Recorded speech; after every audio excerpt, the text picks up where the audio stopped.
नमस्कार दोस्तों, आपका स्वागत है आप ही के channel stock market investor pro में। आशा करता हूं आप लोग सब मस्त होंगे। तो दोस्तों यहां पे जो है रिजल्ट आउट हो चुका है। क्वार्टर 2 के नंबर्स आ चुके हैं इक्विटास स्मॉल फाइनेंस बैंक के।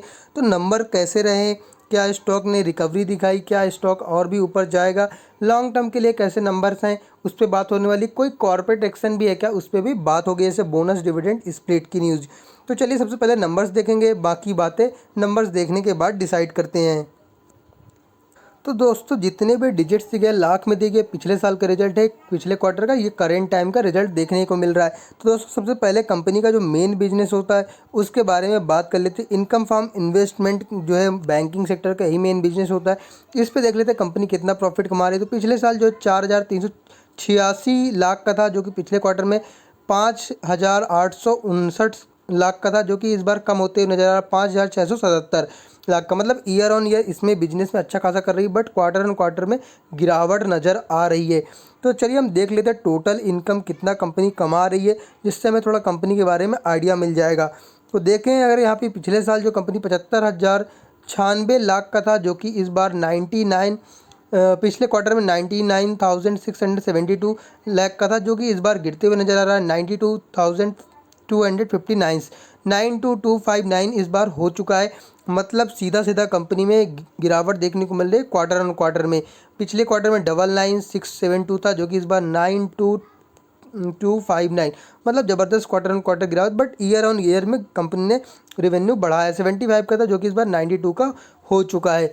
मतलब कंपनी जो है क्वार्टर ऑन क्वार्टर में अच्छा नहीं कर रही है, ये सीधा सीधा रेवेन्यू में दिखाई दे रहा है। लेकिन रेवेन्यू देख के काम नहीं चलता, कंपनी और भी चीज़ें होती है उसको भी देखना होता है।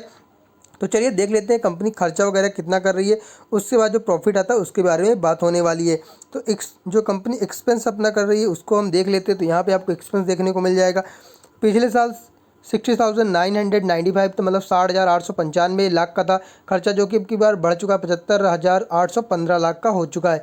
पिछले क्वार्टर में जो है 74,688 लाख का था। मतलब कि खर्चा कंपनी का बढ़ गया है और इनकम कम हो गई क्वार्टर ऑन क्वार्टर में। लेकिन ईयर ऑन ईयर में खर्चा भी बढ़ा है, साथ में साथ कंपनी का जो है टोटल इनकम भी बढ़ी है। तो चलिए हम देख लेते हैं कंपनी प्रॉफिट कितना कर पा रही है। Net profit for the period की बात कर लेते हैं, कंपनी क्या गिरावट में देखने को मिल रही है। तो यहाँ पे आपको देखने को मिल जाएगा कि कंपनी कितना प्रॉफिट जनरेट कर पा रही है।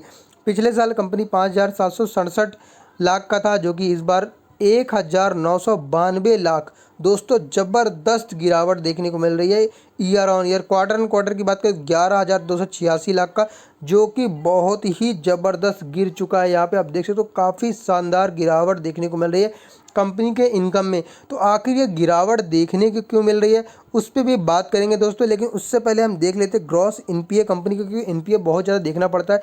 तो ग्रॉस एनपीए कितना बढ़ा है, तो पिछले साल कंपनी 41,666 लाख का था, जो कि पिछले क्वार्टर में 64,278 लाख का था।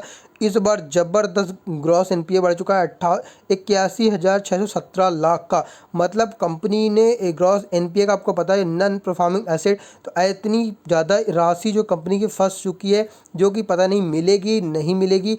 ये एक बहुत ही बेकार चीज़ होती है किसी भी बैंक के लिए, ग्रॉस एनपीए का बढ़ना। अगर हम परसेंटेज वाइज भी बात कर लेते हैं, परसेंटेज में पिछले साल जो था 2.86% का था, जो कि पिछले क्वार्टर में अप्रोक्स 5% का हो चुका है। पिछले क्वार्टर में जो 3.73% का था। मतलब कंपनी का ग्रॉस एनपीए ज़बरदस्त बढ़ चुका है। तो चलिए हम देख लेते हैं कंपनी के ईपीएस क्या है। पिछले बार 0.55 का था, पिछले क्वार्टर में 0.99 का। इस बार गिरावट के साथ देखने को मिल रहा है 0.10% का गिरावट। मतलब ज़बरदस्त कंपनी में गिरावट नज़र आ रही है। ठीक है, लॉस क्यों देखने को मिला, तो आप यहाँ पे आप देखोगे तो आपको समझ में आएगा। Profit from ordinary activities before tax. तो जो कंपनी के इस बार प्रॉफिट ऑर्डिनरी एक्टिविटीज़ से जो प्रॉफिट हुआ है, तो वो 1,424 का, जो पिछले साल ज़बरदस्त देखने को मिला। पिछले क्वार्टर में 15,286 लाख का था, जो कि पिछले साल भी अच्छा खासा था 7,366 का। बट इस बार देखने को मिल रहा है गिरावट में। इसीलिए कंपनी के जो प्रॉफिट में ज़बरदस्त गिरावट देखने को मिल रही है, क्योंकि ये अगर अच्छे होते हैं तब कंपनी का प्रॉफिट भी बढ़ता है। अगर ये गिरावट होगी तो कंपनी के प्रॉफिट में भी गिरावट देखने को मिलती है। दोस्तों यहाँ पे एक चीज़ आपको और भी नोटिस करने वाली होगी। तो यहाँ पे आप देख सकते हो कंपनी प्रोविजनिंग बहुत ज़्यादा कर रखी है। प्रोविजंस आप देख सकते हो पिछले साल 6,834 लाख का था, जो कि पिछले क्वार्टर की बात करें 9,698 लाख का। लेकिन इस बार कंपनी जो है देख से 15,019 लाख का जो है प्रोविजनिंग कर दिया है। तो प्रोविजनिंग क्यों किया है? क्योंकि आपको पता ही है आरबीआई ने मना कर रखा है कि एनपीए डिक्लेयर नहीं करना है अभी किसी भी, तो उसमें आपको देखने को मिल रहा है जब तक आरबीआई की तरफ से कोई गाइडलाइन नहीं आएगी, इसलिए कंपनी ने प्रोविजनिंग ज़्यादा कर ली है।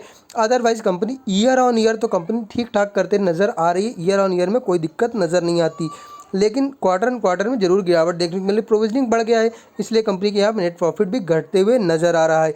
तो अभी इस स्टॉक में क्या करना चाहिए, चलिए उस पर भी बात कर लेते हैं। कुछ और भी पैरामीटर उसको हम देख लेते हैं, उसके बाद बात करते हैं।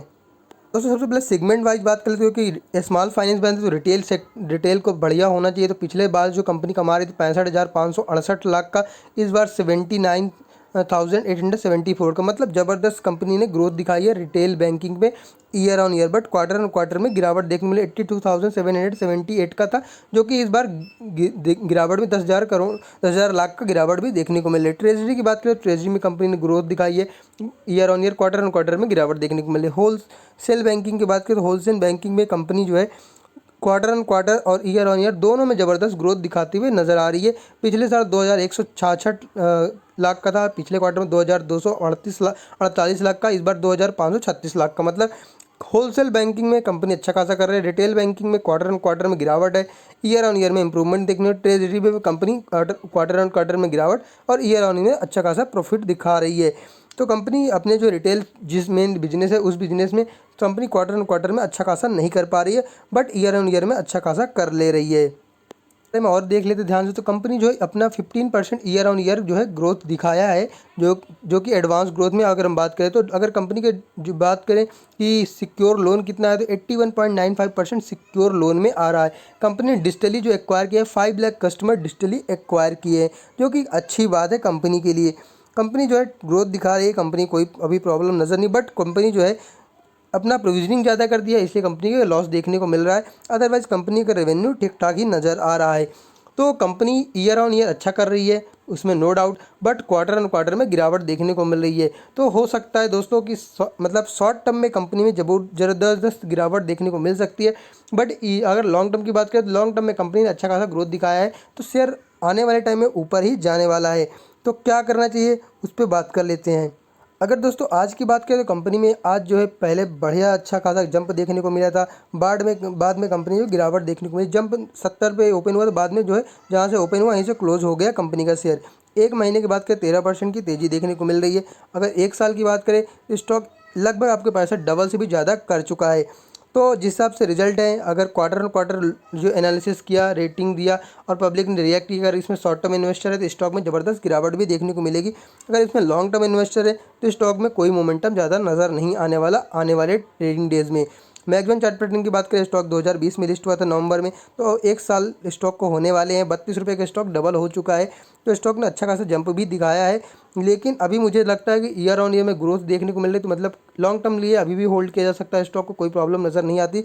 बट थोड़ा सा रिस्की है, फाइनेंस स्मॉल फाइनेंस बैंक है तो इसलिए थोड़ा रिस्की है। लेकिन गवर्नमेंट ने जो एसएमई लोन के देने की बात हुई है उसमें बढ़ावा देखने को मिल रहा है, तो ये उज्जीवन फाइनेंस बैंक और इक्विटास फाइनेंस बैंक, इन दोनों में अच्छा खासा आपको इन फ्यूचर ग्रोथ भी देखने को मिल सकता है। मैं तो दोस्तों यही बोलूँगा, स्टॉक को आप होल्ड करिए लॉन्ग टर्म के लिए, अगर लॉन्ग टर्म इन्वेस्टर है। अगर शॉर्ट टर्म इन्वेस्टर है तो आप चाहे तो प्रॉफिट बुकिंग के बारे में सोच सकते हैं। फाइनल डिसीजन आप पे छोड़ूंगा, आपको क्या करना है। स्टॉक में कोई भी कॉर्पोरेट एक्शन देखने को मिला, डिविडेंड, बोनस, स्प्लिट कुछ भी नहीं देखने को मिला इस रिजल्ट में। तो चलिए इसके अलावा भी मैंने आज के दिन 2 ज़बरदस्त वीडियो बना दिए, क्वार्टर 2 के नंबर्स कैसे रहे जो है आपको वो जाके देख लीजिएगा, रूट मोबाइल के और अल्ट्राटेक सीमेंट के। तो मिलते हैं नेक्स्ट वीडियो, तब तक के लिए बाय बाय, टेक केयर।